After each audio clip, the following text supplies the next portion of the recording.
Hi there. If you earn income from abroad, understanding UK tax reporting rules is crucial to stay compliant and avoid HMRC penalties. Hi. Hello and welcome to this explainer from ProTax Accountant. Today, we're diving into a huge topic for UK business owners, and we're going to start with a question that might sound a little strange at first. Think about that for a second.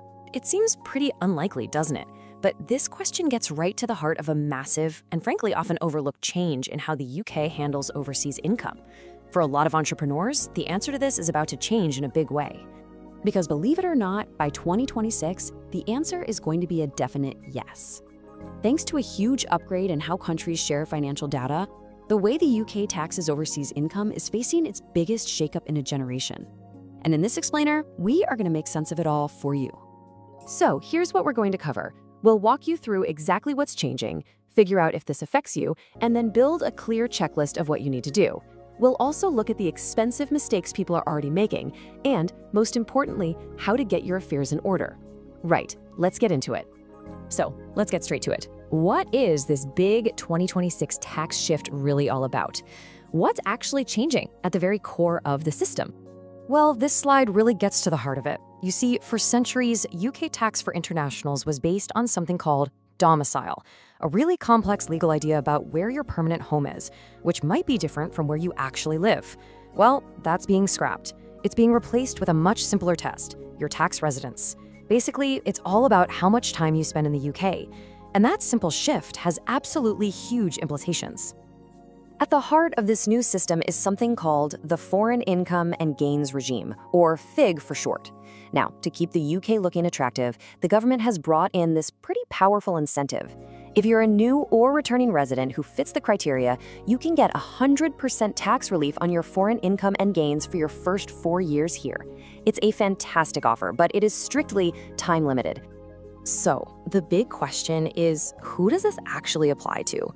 You might be thinking it's just for new arrivals, but these new rules, particularly the big push towards digital reporting, affect way more people than you might think.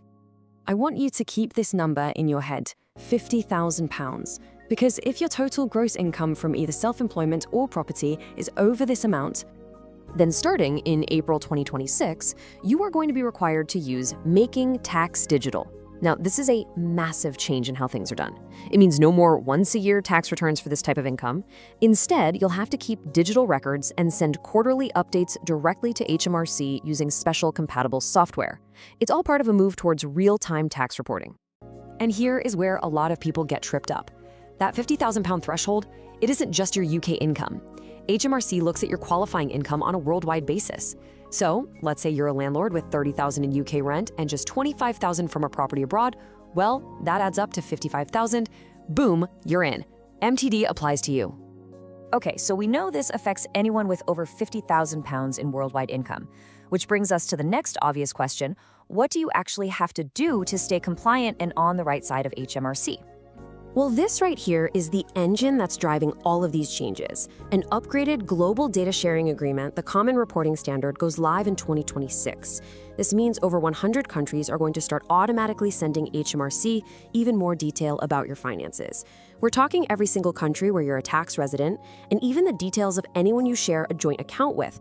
Your tax return process now needs to have, well, military precision. You have to report all your foreign income on the SA-106 form, even if you're claiming 100% relief on it. You then have to actively claim that relief on a different form, the SA-109. And the key here is synchronization. Any mismatch between these forms is just an easy target for HMRC's automated systems to flag up for an inquiry. And here is a really vital professional tip for you.